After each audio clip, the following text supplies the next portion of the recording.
but where we have been the most successful is power amplifiers. Okay. It's a fact.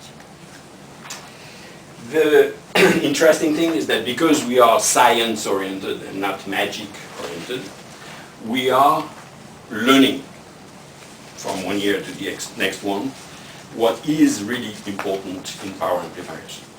We have had 30 years of accumulated knowledge.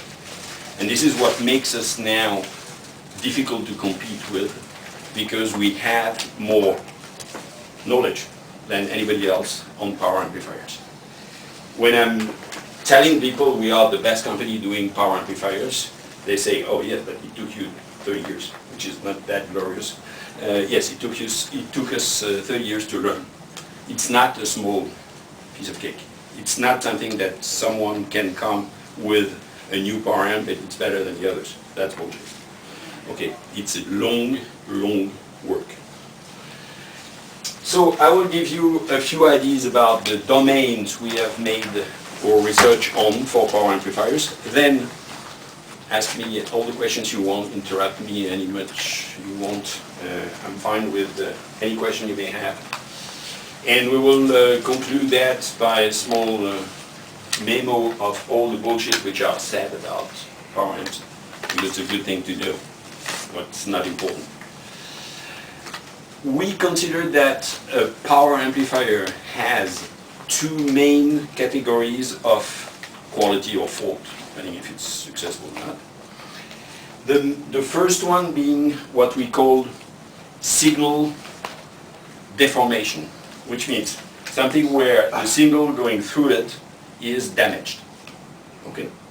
And the main work of an engineer doing power amplifiers, at Goldmund at least, is to make the damage assessment. Understand what the damage is, why it is, and what could be avoided, and how it could be avoided.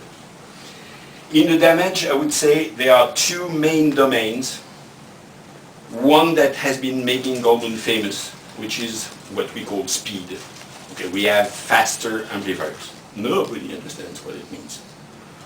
Barely. We understand what it means. It means that the amp sound more lifelike. And to do that, you have to make the amplifiers extraordinarily fast, much faster than needed by the simple rules of physics that were known before. The main reason we learned over time, we are the only ones which works on that domain, is because there is inside an amplifier something which is unavoidable and which is called time distortion. And your brain, my brain, all the brains here are okay if you slightly change the signal. You make it more bass, more high, more things, etc. But if you change time, your brain tells you, that is not acceptable. This is something that Mother Nature cannot do. You cannot change time. And believe it or not, but in an amplifier, things are making time change.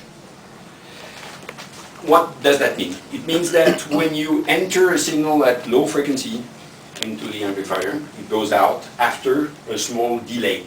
It's called the group delay. If you enter at the same time, a higher frequency signal, it will come out, but not at the same time. That is a time distortion. Some frequencies come first, some frequencies come after. So a beautiful square signal comes out as a non-beautiful, ugly petatoid, which is in fact making another sound. This is time distortion. Time distortion is something which is extraordinarily difficult to avoid and extremely expensive to remove. Why expensive? Because it takes extreme bandwidth. Common knowledge is, when you have 20 to 20K amplitude, you feel okay. Good. But to have 20 to 20K time correct, you need to multiply by 100 in both directions, which means you have to have a perfect flat frequency response from 0.2 Hertz to 2 megahertz.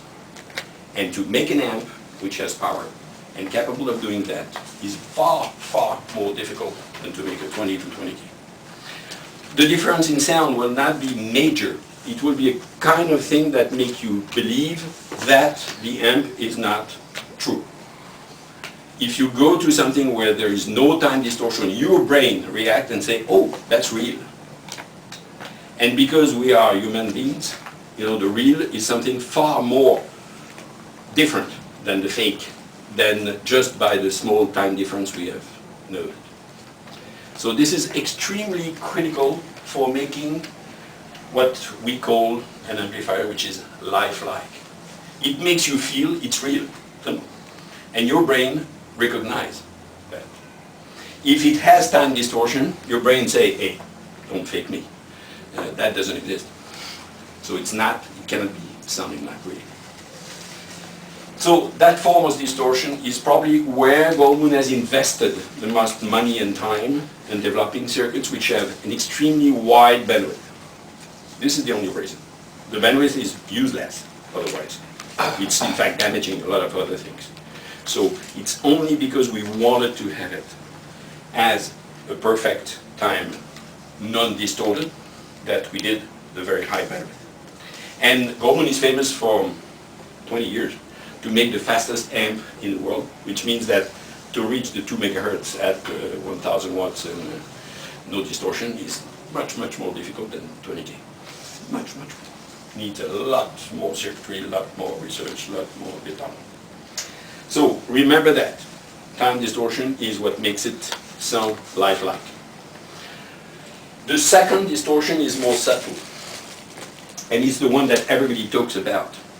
That's harmonic distortion, intermodulation distortion, where, you know, all the Japanese brands have 0.0000000 something, which is very easy to do, except that when you do those low levels, you kill the time distortion. You bring it back completely. So having no time distortion and zero distortion in harmonic, intermodulation, or all the other ones, including the noise, is abominably difficult. Okay, and that's what makes the must of our research. An amp must have zero noise. Zero noise because the amp makes some noise by itself. That noise intermodulates with the signal and creates a lot of things that didn't exist in the signal, and that you recognize as veil, glare, there are names, long list. Everything that audiophiles say, oh, this amp is a bit too noisy, it means that it has not the transparency, it has not the immediacy that it should. That is due to the fact that the circuit generates noise. A circuit generates harmonic distortion, a circuit generates intermodulation distortion, and again, killing that is not that difficult. But killing that without having anything in time distortion is literally impossible. And that's why we spend so much time and so much effort in removing those two faults, time distortion and harmonic distortion, noise, and all the byproducts. To give you an idea, the amp that we are demonstrating today inside the show here is an amp which has a lot of power, a lot of different things. It has a zero time distortion, and it has a 0.00002.5 harmonic, intermodulation, and noise distortion. It means that the amp is capable of having a dynamic range of 130 dB. This is something that nobody has ever made. Okay, 130 dB means that you can play anything, it will